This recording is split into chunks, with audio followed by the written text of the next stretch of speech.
بسم اللہ الرحمن الرحیم اللہم نحمدک کما ترضی ونصلی علی حبیبک وآلہ کما یرضی ونحب محبوبک کما ارتضی اما بعد صلی اللہ علی حبیبی محمد وآلہ وسلم۔ ناظرین محترم، آج کی نشست میں انشاءاللہ آپ کے سامنے یہ بیان کریں گے کہ یزید ملعون اس کی مذمت احادیث میں کیسے کی گئی ہے، تو آپ ہمارے ساتھ رہیے گا۔ اس سے پہلے اگر آپ نے ہمارا چینل سبسکرائب نہیں کیا تو سبسکرائب کریں، گھنٹی کے بٹن کو دبائیں تاکہ آنے والی ویڈیوز کا نوٹیفیکیشن آپ کو وقت پر پہنچ سکے۔ تو آئیے شروع کرتے ہیں۔ صحیح بخاری کے اندر باب حفظ العلم کے اندر حدیث مبارک موجود ہے جو کہ یزید کی مذمت میں آئی ہے۔ تو یہ یاد رکھیں، قسطنطنیہ کی روایت جو پیش کی جاتی ہے کہ قسطنطنیہ کے غزوے میں جو ہے یزید ملعون شامل تھا، تو اس کی بات ہو چکی ہے، میری ویڈیو بن چکی ہے، اگر آپ نے نہیں دیکھی تو آپ دیکھ لیں، سن لیں کہ قسطنطنیہ کے جہاد میں یزید ملعون شامل نہیں تھا۔ وہ ایک یزید نام کا آدمی تھا، وہ بھی ساتویں جو ہے جس وقت ساتواں حملہ ہوا تو اس میں تھا کہ قسطنطنیہ کی حدیث مبارک جو موجود ہے تو اس کی فضیلت میں یزید شامل نہیں ہے اس جہاد میں۔ تو یہ دوسری حدیث مبارک دیکھیں، حضرت ابو ہریرہ رضی اللہ تعالیٰ فرماتے ہیں، حفظت عن رسول اللہ صلی اللہ علیہ وسلم وعاءین فاما احدہما فبسست واما الاخر فلو بسسته قطع هذا البلعوم او کما قال النبی صلی اللہ علیہ وسلم۔ تو یہ صحیح بخاری باب حفظ العلم کے اندر ہے، جس کا ترجمہ ہم آپ کے سامنے پیش کرتے ہیں کہ حضرت ابو ہریرہ رضی اللہ عنہ فرماتے ہیں کہ میں نے رسول اللہ صلی اللہ علیہ وسلم سے 2 ظرف علم یاد کیے ہیں، یعنی 2 نوع کا علم حفظ کیا ہے، ان میں سے ایک کی تو میں نشر و اشاعت کر دی ہے میں نے،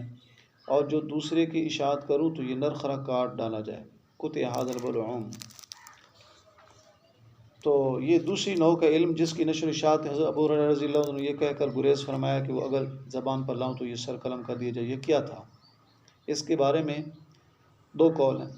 میں وضاحت میں پیش کرتا ہوں۔ نمبر 1، حضرت شاہ ولی اللہ محدث دہلوی رحمۃ اللہ علیہ شرح تراجم کے اندر فرماتے ہیں، المراد بہ علی الصحیح من اقوال العلماء علم الفتن والواقعات التي وقعت بعد وفات علیہ السلام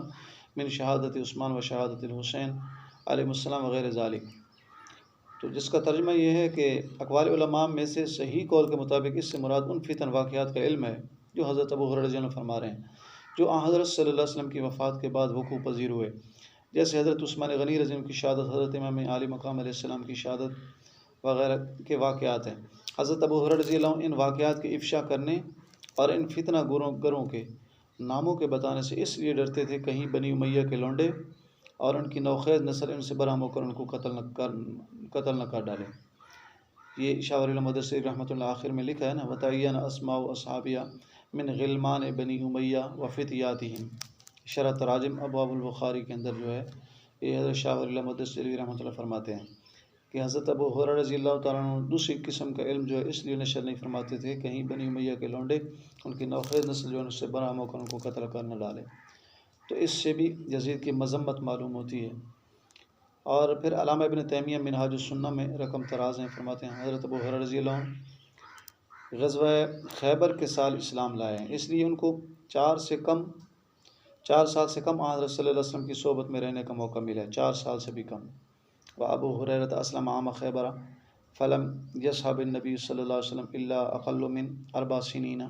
یہ علامہ ابن تیمیہ رحمۃ اللہ علیہ کی عبارت ہے، اس کا ترجمہ ہم آپ کے سامنے پیش کر رہے ہیں کہ حضرت ابو ہریرہ رضی اللہ عنہ غزوہ خیبر کے سال اسلام لائے ہیں، اس لیے ان کو 4 سال سے کم حضرت صلی اللہ علیہ وسلم کی صحبت میں رہنے کا موقع ملا ہے۔